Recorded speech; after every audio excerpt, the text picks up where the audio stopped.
A very good evening to all. On behalf of NISM, I would like to take this opportunity to welcome you all for today's webinar, which is on Introduction to Municipal Finance.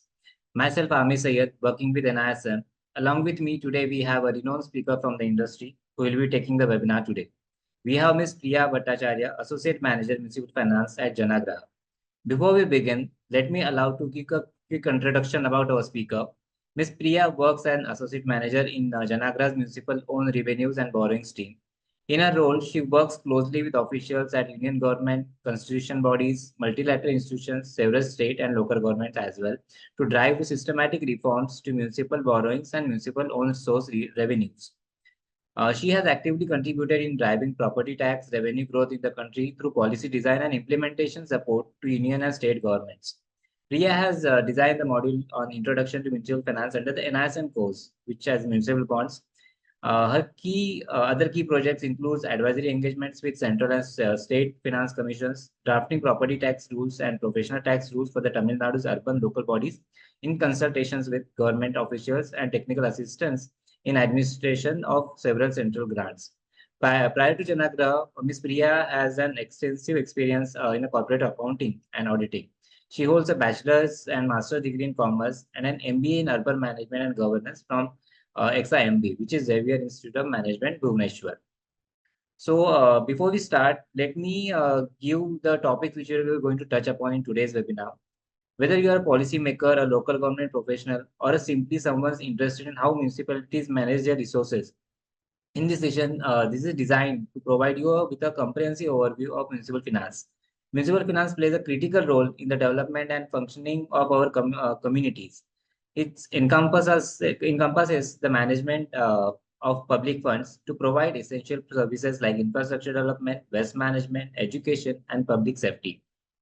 Today, we're going to understand how this financial mechanism works and what is a private, what is a it is not a vital only to those directly involved in government governance, but also for our citizens who want to engage more effectively in local decision making.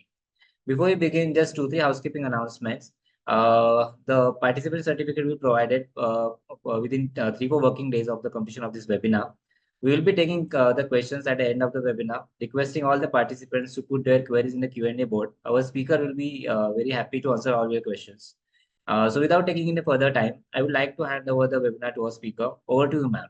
A very good evening, everyone, to the webinar on Introduction to Municipal Finance. And over the next 1 hour, we will explore the various facets of municipal finance. But before we get into the topic, let us look at some pictures which would help us actually understand how our cities are. This is a picture of landfill. We have damaged roads, which is a very common phenomena in our cities during monsoons. Water shortage issues, which is very common during summer seasons in cities as well as in the semi-urban areas. There are clogged drains, which is again the reason for flooding during the monsoon season, and it is very common even in the metropolitan cities like Bangalore, which has recently faced such phenomena. Now, there are high chances that most of us, have probably faced at least two of these issues in our day to day life. Now, as our cities are growing, the problems relating to the cities are also increasing. And Indian cities are now expected to host more than half of its population in the urban areas by 2050. Now, as the cities are growing, the citizens will obviously need access to basic infrastructure and services like water, housing, sanitation, clean air, transportation, etc. Now, as the population are also growing in the cities, the services which are required for the citizens also needs to be at par. Unfortunately, in most of our cities, The pace of development of these infrastructure and services to the citizens and the pace of the growth of urbanization is not equal.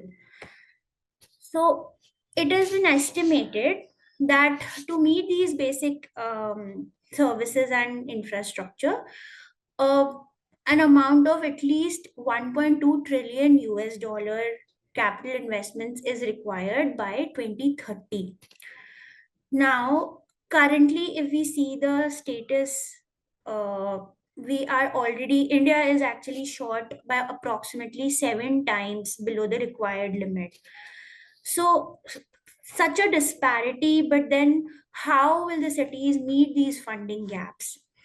So, in order to actually understand this and to understand how our cities can be financially sustainable and sufficient, we need to understand municipal finance. Now, municipal finance refers to basically the management of funds of our cities. Very simply put, it will cover everything from raising the revenues of the city, managing the expenditure, and also to ensure that the cities are accountable and transparent in delivering the public services. Hence, if we see, municipal finance actually answers the following questions. The first basic questions: what activities are sensible for the government to pick up? Should the municipality or the city focus on water or sanitation or transportation? So which activity needs to be prioritized? The second is how much of these services should be provided to the citizen. For example, determining how much kilometers the road should be stretched for easier in transportation, or how much water does the city need in a day. And lastly, again, how should these services be financed, and what is the best possible way of financing it? So municipal finance is actually revolves around four pillars. So the first one is municipal revenues, which basically involves identification of various sources from which the city can generate and receive fund for functioning of the city. The second is budgeting and financial planning. Here, the city actually prepares its budget and plan to use these resources which are generated to use these resources for the next year. So basically, how it should spend the resources. The third is on expenditure management, which basically involves the process of controlling and overseeing the spending pattern in the city so that the money is actually being utilized wisely and it prevents mismanagement of funds. Lastly, we have financial accounting and reporting, which provides a systematic way in which the cities can track, analyze, and report the financial statements, financial transactions, so as to ensure there is transparency in the entire municipal finance system. Now, let's take a closer look at each of them and discuss these in detail. We first pick up the section on the first pillar, that's the municipal revenues. Now, cities have four main sources of revenue. We have the own source revenue, which are again divided, which are of two kinds: tax revenue and non tax revenue. We have intergovernment transfers, which are in the form of grants. So, we have grants from central government and from the state government. We have debt, which includes the borrowing from normal commercial borrowings, which are from bank. There are municipal bonds and pooled fund issuances, which is again from the capital market, and we have loan from financial institutions. which can be government institution or it can be multilateral loans. Multilateral loans are basically international organizations like Asian Development Bank or World Bank, which give loans to the to the cities for various infrastructure projects. And lastly, we have the private investments, which are in the form of partnership with private agency who have technical expertise and knowledge to help the cities to plan and develop infrastructural project, designing them basically and executing these projects. Now, in the interest of time, we will only be focusing on these three revenue streams. The private partnership is a separate topic altogether and requires a lot of detail. We'll only focus on these three for the session today. Now, under own source revenue, we see the cities have power to levy and collect only only the own source revenues. Hence, these are considered to be predictable as it relies on the collection efficiency of the city. But there is one problem here, that is the sources of own source revenues are very limited. The other sources which are available are often at the control of the state government, or they need a special power from the state to the local body to actually raise these resources. However, when we talk about own source revenues, these are at the will and at the power with the urban local government. The second, if we see grants, these are actually unpredictable in quantum as well as timings. But even with the grants, ULBs keep facing issues in terms of insufficient funds to meet the capital expenditures, which are basically infrastructure development funds, which we say. Plus, there is one more point in grants, that is there are a lot of grants from the central government which are based on performance criteria. So there are performance linked transfers, which if the smaller ULBs are unable to qualify, they lose out that much of money from the grants. Lastly, we have the borrowings. Now, the borrowings can work as a supplement only to grants and own source revenues. However, cities have limited access to borrowing because there's a there's a limitation on part of the cities, and they have weak financial and governance position altogether. So if we double click on each of them now, if we see what are the sources of own sources revenue, so we have two basically sources of own source revenue. One is the tax revenue. The tax revenue are compulsory payment which the citizen needs to pay to the city, and these payments cannot be mapped directly to the service delivery. So, like property tax, we will not be able to directly link it to the service delivery. We will not know from the property tax which is collected by the city, which particular service are we getting. So, tax revenues are basically we will not have the direct benefit in return. And the other one is the non-tax revenue, where whatever is collected is actually for the service delivery. So if for example, we have water charges, we have sanitation charges, and SWM fee, which is very common in our cities now. So only if there is a water connection at a citizen's house, then only that particular charge has been collected from that citizen. In case in case somebody's house does not have water connection, then that the non-tax revenue will not be collected from that citizen. However, throughout the throughout India, property tax is one of the biggest source of revenue, and it is seen even in the bigger cities. The property tax uh, is one of the main source which the cities are actually relying on. In terms of grants, so we have grants in various forms, such as devolved taxes. There can be scheme specific transfers and reform linked incentives. So, cities which are actually which are smaller with less than 1 million population, they heavily rely on grants.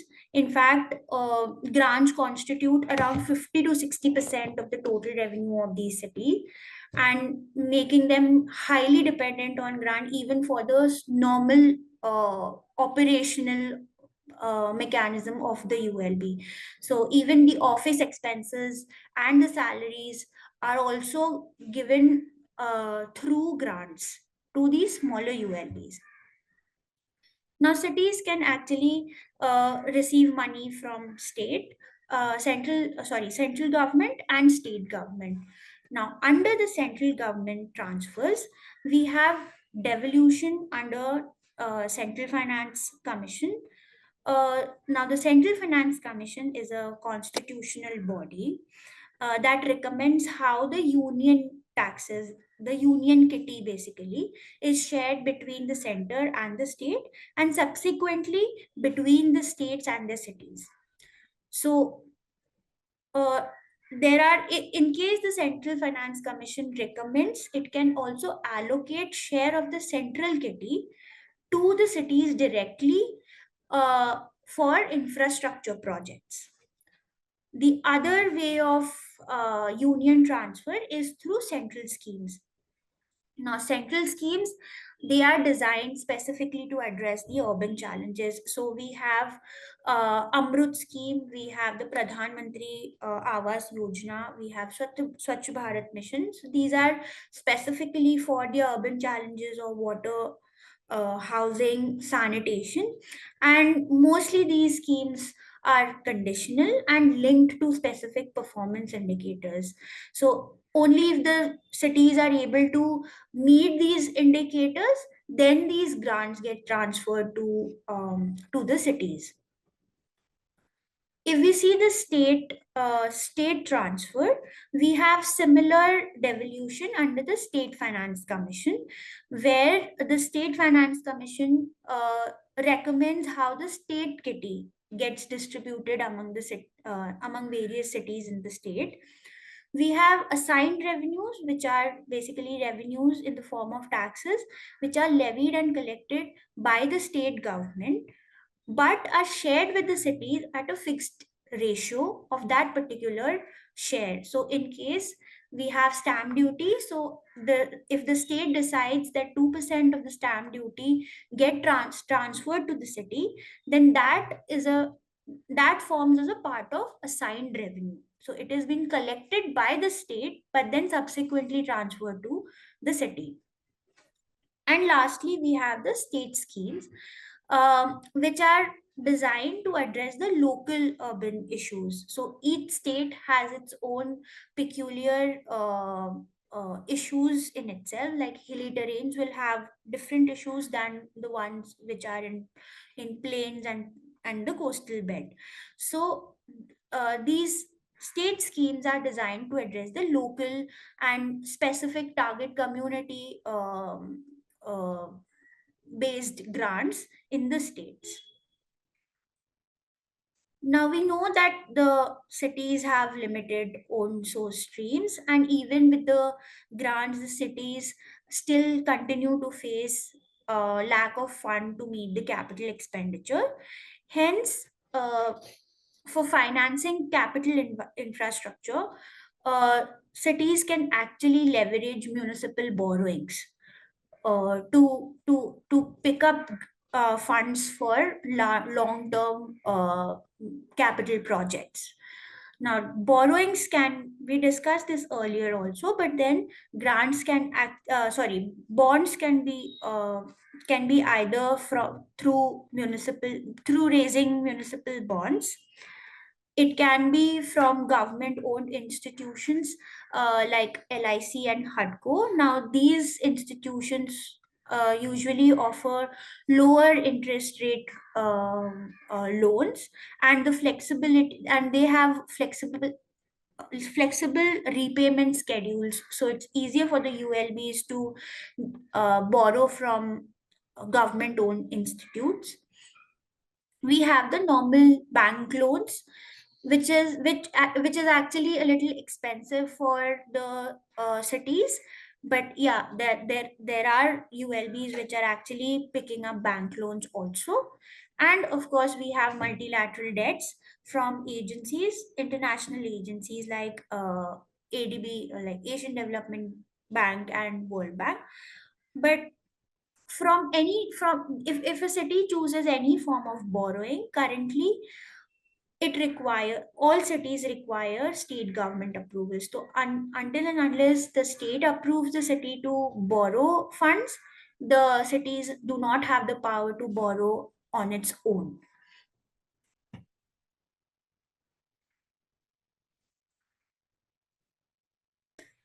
Now, we'll be discussing only municipal bonds very briefly in this session.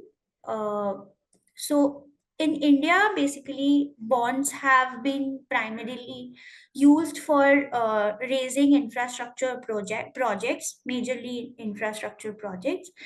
Uh, Bonds not only help uh, to raise funds and lower the dependency on grants, but it also promotes financial responsibility and transparency in the municipal finance system. So, municipal bonds can actually be raised as revenue bonds, which are raised for specific projects. And the feature of revenue bond is that the repayment is done through through the revenues that are generated from the project itself.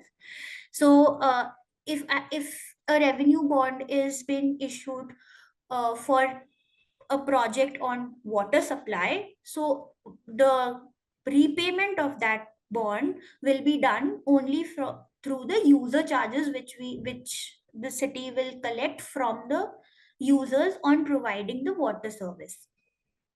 Now, these revenue bonds are usually considered to be a little highly risky bonds, because it solely depends on the revenue generating capacity of that project. So, if the project doesn't generate that much of revenue, then automatically the ULB gets into a debt trap. There's another bond. So municipal bond can also be general obligation bond, which is backed by the general revenues like property tax, rental income, or user charges. So there is nothing fixed in terms of, it's not linked to any project. It can be repaid out of the general fund of the city. However, such like the general obligation bonds are a little rare in India because of the weak financial position of the city, and the cities usually have a very low collection capacity, as well as efficiency of collection is also very low. So in India, mostly revenue bonds are being issued for financing infrastructure for financial infrastructure projects. So we have seen municipal bond issuances has taken actually an uptake only after 2017 in India. So in fact, the bond issued after 2017 accounts for almost 57% of the total municipal bond issuance from 1997 to 2024. So it is a big gap, but 57% of the revenue issuances have been uh, raised only after 2017. So recently, very recently, Indore Municipal Corporation has issued India's first public issuance for 244 crores to fund solar power projects. Similarly, Ghaziabad Municipal Corporation has raised around 150 crores uh, through green bond issuance for sewage and water treatment projects. However, municipal borrowings it's still very low in India, and it only accounts for only 2 to 3% of municipal revenues. If we try to identify, like, what is the reason for such low share, we see that the biggest challenge is the lack of trust and lack of confidence between the market and the municipalities. So we've identified a few reason for such lack of trust and confidence here. So the first one is due to the weak financial position of our cities, where cities still struggle with with the fundamental financial capabilities to actually create financial plans and statements. The second is the limited autonomy which lies with the city, and it has very restricted power to create long-term plans and to develop infrastructure uh, project plans on its own. It needs state government's approval even to undertake a infrastructure infrastructure project on its own. And lastly, we see that there's an unconducive environment altogether, where there is insufficient information sharing and interaction between the market and between the market, the investors, as well as the city. So there is lack of communication and information flow between the three players. Hence, the bond market has still been a untapped potential in for cities to actually raise funds. Now we've seen how cities have various sources to raise their funds, and which brings us to the second pillar of municipal finance. And municipal finance, of course, is just not about raising revenues, right? It's also about prudent planning and budgeting and expenditure management also. So we get into municipal budgeting now, and we know what a budget is anyways, but let's see how municipal budgeting is in India. So a budget is a policy document which showcases the priorities of the local government, basically on how much money it will generate and from where, plus how much money it will spend and on what. So a budget provides detail of cities' forecasted revenue and and the allocation of the fund in the next year. So if budgeting is done properly, then the resources get allocated based on the needs rather than just spending ad hoc expenditures on as and when the money is available. However, in India, municipal budgeting faces some issues. The first one is there's a lack of standard budgeting process in the states.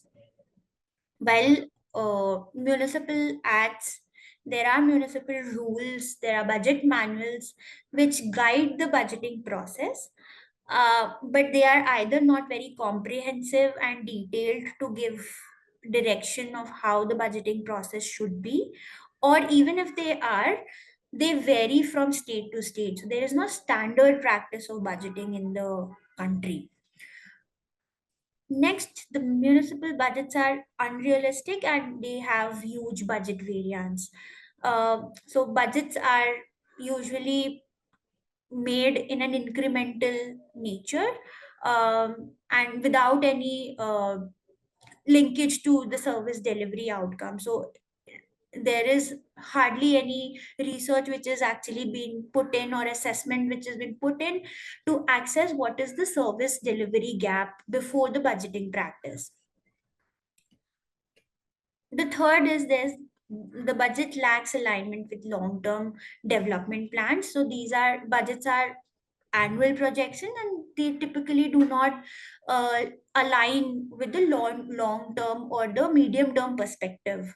And like we've discussed, there's no systematic process to assess field level service gaps, which can actually be, feed into the list of project plans which the city would want to do in the next year, and then get factored in the budget strategy. But this process is the entirely missing in the city systems right now.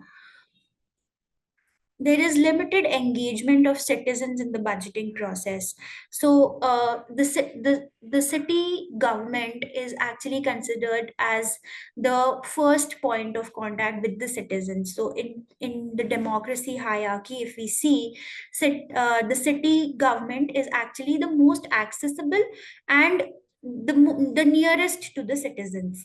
However, there is very limited engagement of the citizens in terms of budgeting, or in fact overall transparency of how the city functions. So citizen participation in municipal budgeting is necessary because it ensures that the resources are actually allocated based on the different services that are required in the neighborhood.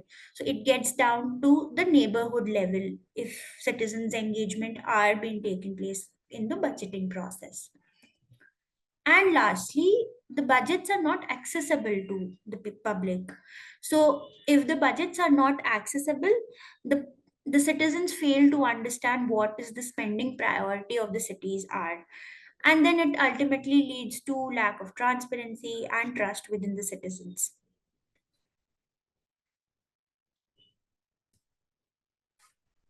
Now we've discussed the various revenue sources and we've understood the importance of budgeting.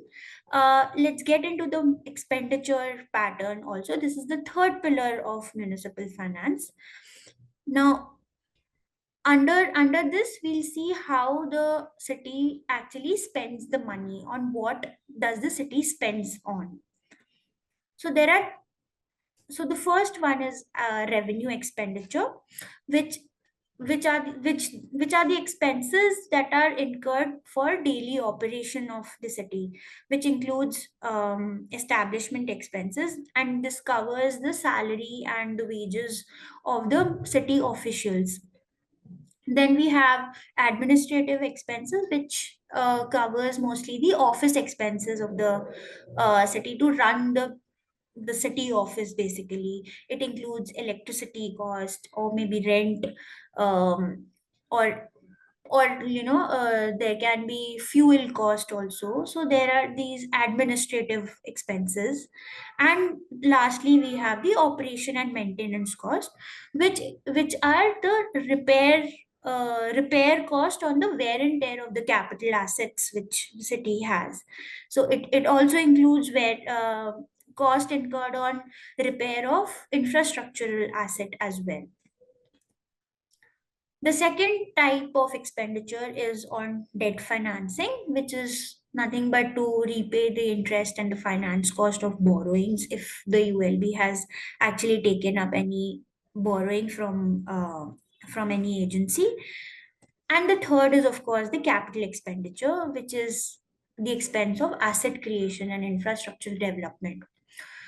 So if we see here, the revenue expenditure and the debt infrastructure cost together forms the committed expenditure.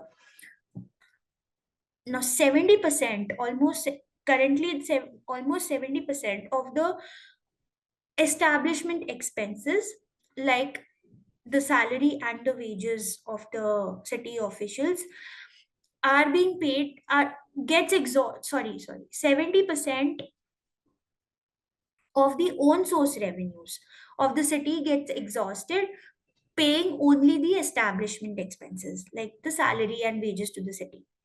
Hence the city is left with almost negligible amount to pay the vital costs like the operation and maintenance expenses, and even to service the debt. So again, it gets into dependency on grants for meeting these expenses also. Capital expenditures are usually funded, of course, through the grants from state and center. But if we see, since the own source revenue gets exhausted almost 70% only for paying salaries, all other expenses fall for dependent are gets dependent on the grants.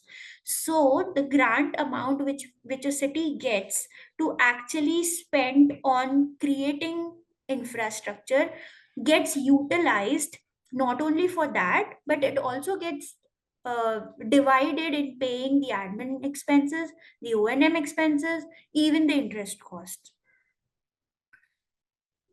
Now if we want to see why is this happening in our city, so one of the key reason is that the um, the key reasons are that the budget allocations and the budget balances are usually not checked while issuing a contract for any capital project or while making any payment. Hence, the expenditures which are made are not as per the budget, and it leads to either over expenditure in some areas, or it ultimately leads to high unpaid dues in most of the cases.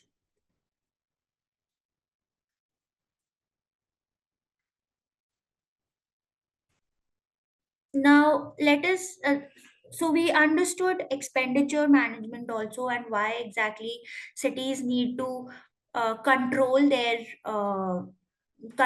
expenses. Now, the fourth pillar of municipal finance is on municipal accounting and reporting. So, unlike the corporate accounting practices in India, which is very streamlined and very well monitored, the municipal accounting and reporting practices are not yet streamlined and standardized. We have the National Municipal Accounting Manual, which was developed in 2004, basically to facilitate and assist cities to report complete and accurate financial records based on the accrual principle of accounting.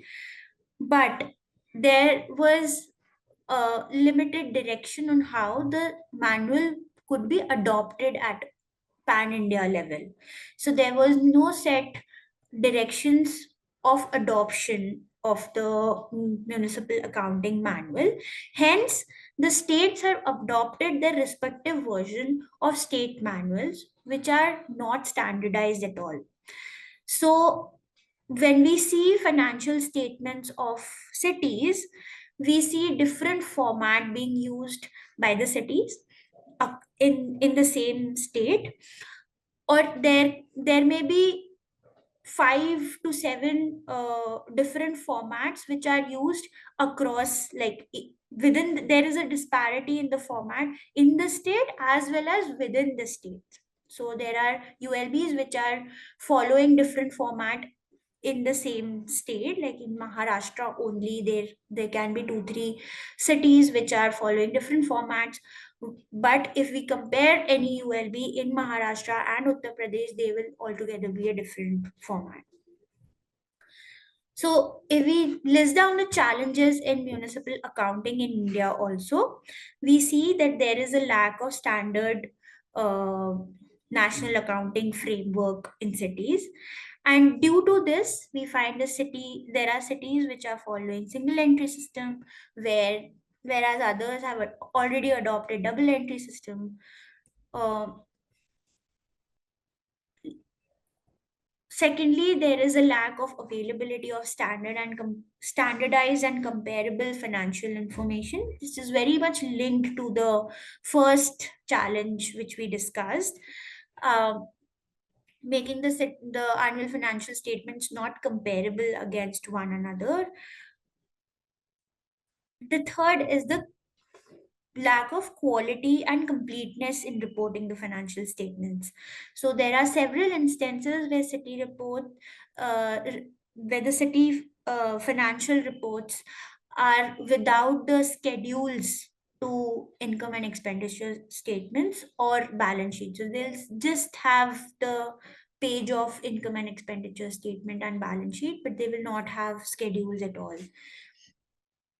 We have also observed basic accounting issues like balance sheets not getting tallied, or income and expenditure statements are not tallying. All of that is still persistent in ULBs. And above all, there is institutional lack of institutional capacity, and there's shortage of staff across urban cities, with inadequate number of skilled people, especially in the field of finance, accounting, and revenue functions.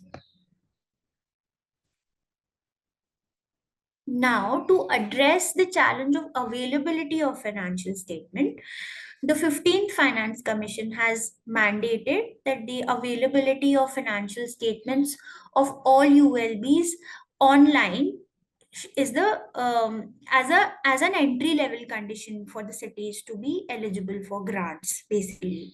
So until and unless cities have uploaded uh, audited financial statements of current year as well as the previous year, they do not qualify to be um, eligible for the 15th Finance Commission grants.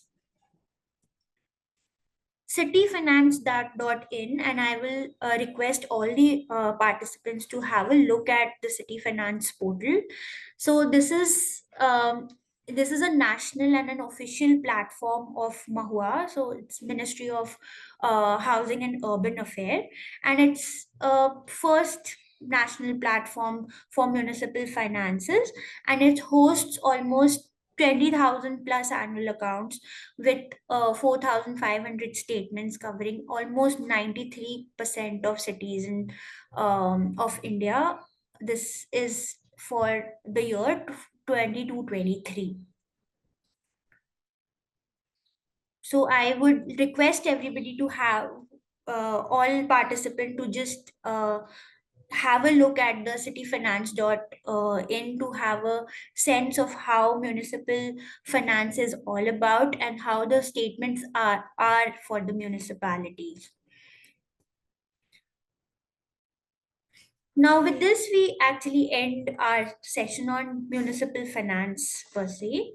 But I just wanted to give the participants an overview of a recent e-learning course which has been launched by NISM on municipal bonds, and it's a 9 module course. It's a self-paced course, and it is basically to empower municipalities with the knowledge and practical skill to leverage municipal bonds as a tool of financing develop for financing infrastructure projects. So if anybody is interested, I urge to sign up for this bonds. It covers the entire process of issuance of municipal bonds for the city, and the first module of this course will again cover the topics on municipal finance, which we've briefly discussed in this session.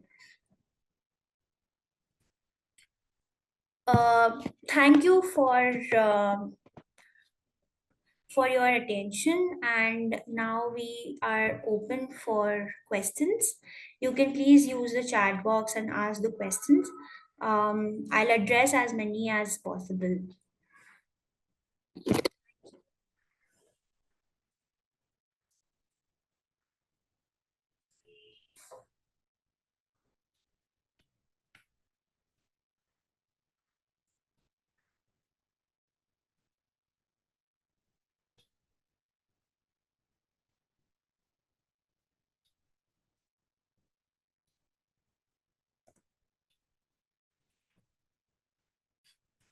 Uh,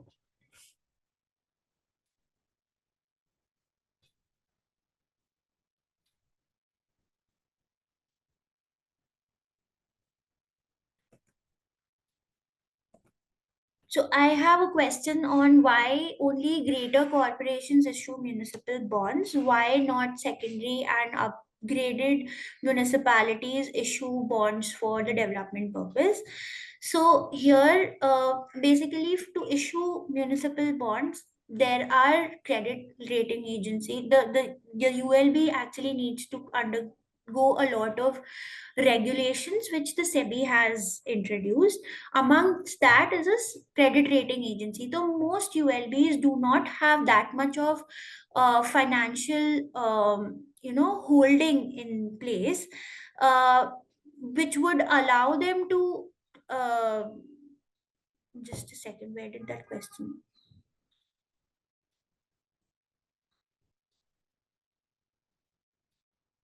I've lost the question. Amir, can you just help me there?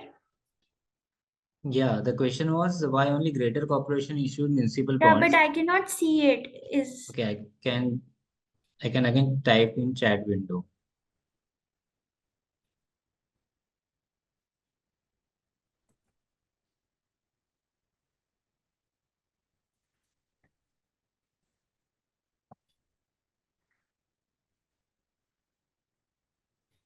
Yeah, anyways, I think I've missed that question, but yeah, the smaller ULBs do not have that financial standing, and their financial positions and all is very weak, so they do not get the required credit score which is there for qualifying to issue municipal bonds, firstly. Secondly, there is one parameter in, rate, which the credit rating agencies look for, is the uh, own source revenue, which we've discussed. The ULBs which are too much dependent on grant, they cannot be issued bonds. They cannot be allowed to issue bonds anyways, because even if they are not able to meet their the day to day operational expenditure, they will not be able to service that debt. So that is the reason, because of limited and weak financial position of the smaller ULBs, the bonds just get concentrated mostly for the larger ULBs, which are more financially stable and the ones which can actually serve the debt. You see, I hope that answers the question. Or if we go to the next one, can you please give a light on the pool debt? So I can just explain it to you here, but the pool debt financing is altogether a vast topic to discuss on. So pooled debt financing is basically two, three, or smaller ULBs. When I say smaller, it means, again, it means that the ULBs which have at least qualified the credit score. So the credit score which is been done by the credit rating agency, which if they qualify that, then there are the smaller ULBs can get together and then they can issue bond. So this is called as pooled debt servicing. There's a lot many regulations and procedures which is separately for pooled debt. We can take that up sometime later, but yeah, citizen.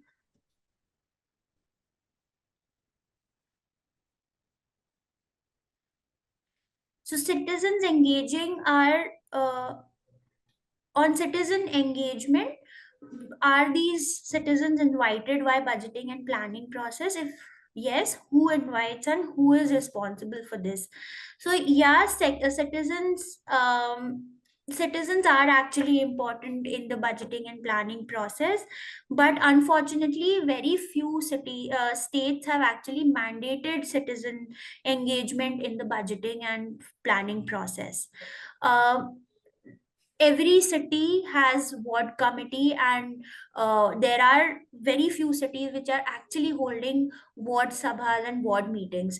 Even there, if there are engagements, conversations around budgeting, it is it can actually help a lot for the counselors to at least know what the problem is at the neighborhood level. But yeah, currently the citizen engagement is very very limited in the budgeting and planning process. There is a this has been actually taken up by Bangalore, where the Bangalore citizens have were invited to put their thoughts and vote in which areas they want to actually put allocate the money, the municipal money, for during the planning process. So Bangalore does it, but there are these are only handful of cities which actually does.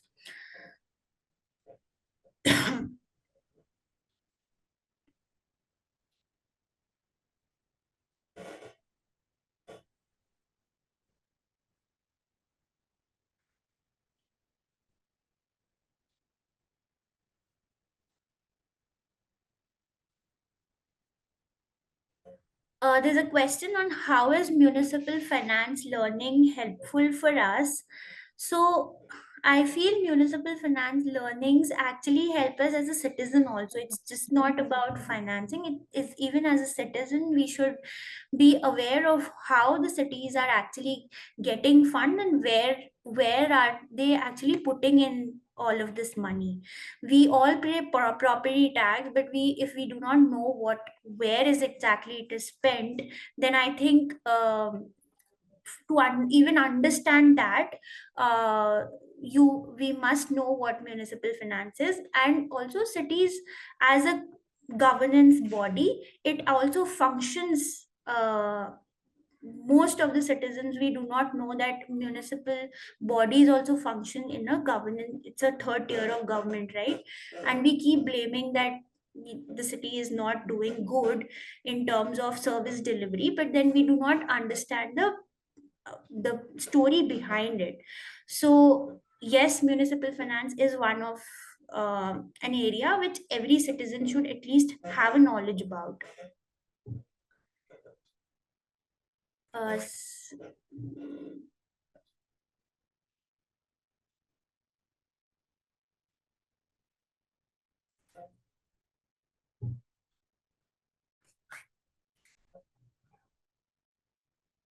there's a question on how does after GST the octroi tax that has been removed now will impact the city finances. So yeah, a good question here. The GST introduction of GST has actually subsumed a lot many revenue sources of cities. So it's just not octroi. There were other sources also, like there was entertainment tax which also got subsumed, there was advertisement tax which also got subsumed now under GST. So yes, GST has actually reduced the own source kitty which we say for ULBs. Now there on specifically on octroi, if we say, so when octroi got abolished, or when the GST came in, the state have actually uh, decided to pay compensation to the cities. So you see, there are transfers from the state to the local government on compensation for octroi, or there are other forms of compensation also. So now again, that's a state transfer, but it is also for a limited period. Now we are actually as Janagraha advocating that a part of GST can get transferred to city level, but that is not yet in practice right now. So it's still in a very policy level, but yeah, it has impacted the city finances.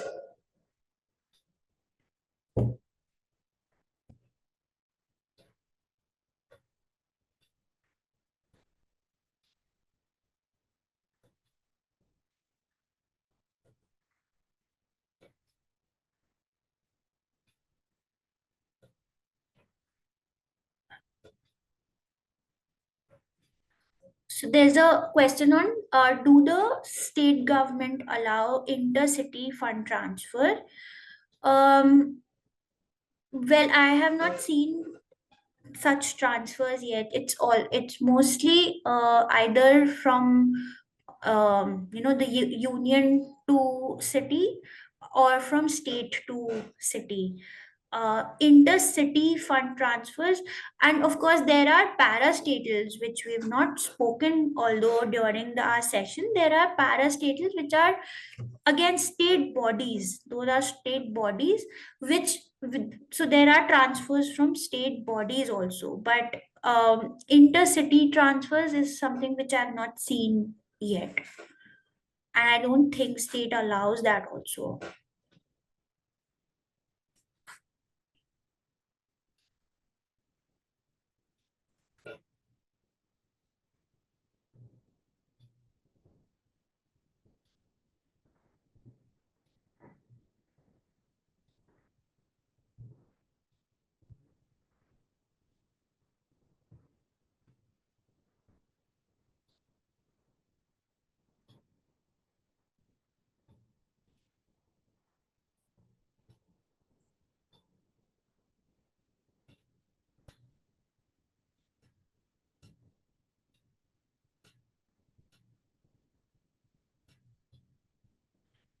uh, there's a question on how can a municipal bond be structured to ensure financial viability and sustainability when it is issued for non-revenue generating projects such as water supplies system or creation neighborhood park, which are essentially for public welfare but do not directly generate profits.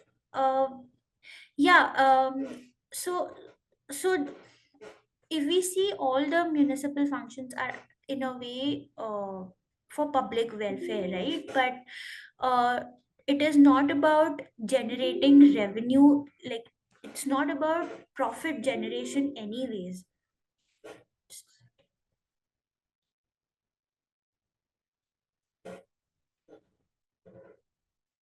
It is anyways not meant to generate profits.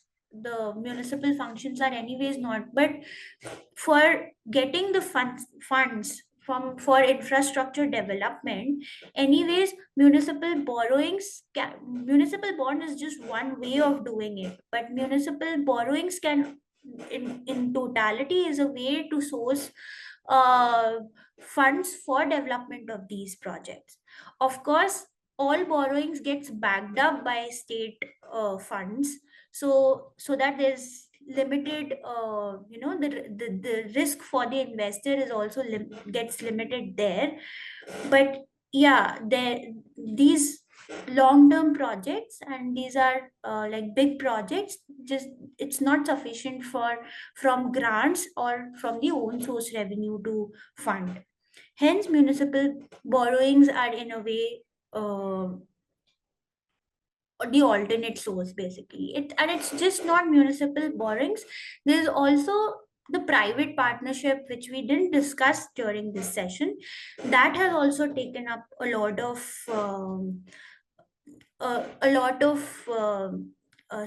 this thing now, command. And it's actually most of the projects which are being funded, it's under the PPP mode currently.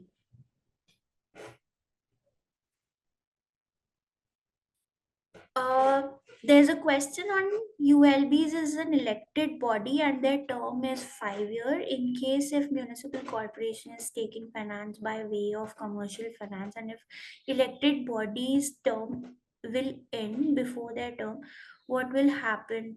So there's an elect. So for every city, there's an elected body and there is also an executive body. Now, the elected body might change in a period of 5 years, but the executive bodies doesn't. So, the way city functions is not the way the elected body actually functions. So, if the councillors gets changed, the borrowing liability which remains on the city, it still continues, and it is the executive wing to actually take that ownership to meet those liabilities. So even if the elected bodies keep changing within a period of 5 years, the ULB finances still holds the same. Priya, sorry for the interruption. We can take one or two more questions now. Yeah, yeah, sure. So there is a question whether there is a credit rating agency which can we as investor can actually bank upon for get a better idea on the reliability of the bonds. Yes, we do have credit rating agencies. All the credit rating agencies, in fact, like Crystal Care, um, they do municipal credit rating of municipalities also. You can check those reports. We have it for Ahmedabad, we have for Vadodara, and you can just, although the credit rating for uh, how the credit rating agencies rank or give the ratings to corporates is different as how they are actually evaluating the cities. So you can just go through one of the documents to get an understanding of how basically they are rating these ULBs as well. So yes, credit rating agencies do give scores to urban local bodies, and even in that there is a limit. Like the SEBI has actually uh, for given the score of, I think, AA plus eligibility criteria for the ULBs to be eligible for raising bonds. So if ULBs do not fulfill that credit score, they are not eligible uh, for issuing bond in the capital market. Amir, do you want to stop now because it's already 5 and we've passed the time? So Yes. So I think more or less you answered all the queries which have been asked because there are some recurring queries which have come up. yeah, yeah, So that is what I see. yes. Nevertheless, we can stop and we are ahead the time of now. So thank you so much. So thank you so much all for the joining today's webinar, which was on introduction of municipal finance. Special thanks to Priya who has taken Thank a you. Thank you time so and much. simplifying the intricate word of municipal finance and helping us to understand its significance in community development and the investment opportunities as well. So the things which as I was also not aware, we are simplified in right way and right manner. So last but not the least, thank you our audience for your engagement and curiosity was invaluable because of this question answer kind of thing. There are many things which has come up apart from the PPT as well. So there are certain things we can clarify on the webinar.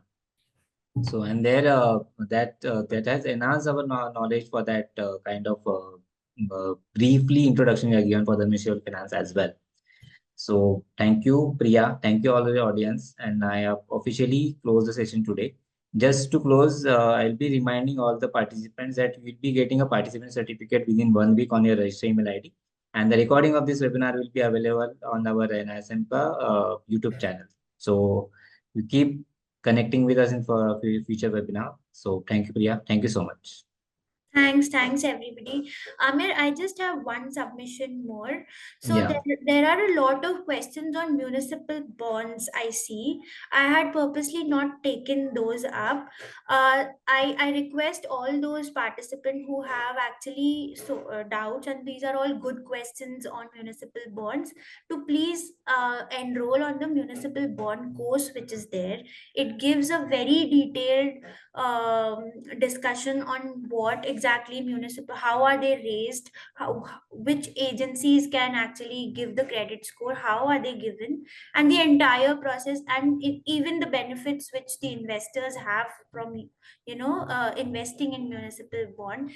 they all of that gets answered there. So please do register in that quiz and get your answers resolved. Sure. We have posted a link in the chat window as well. Those are interested, they can go through and they can look after the content as well of the program.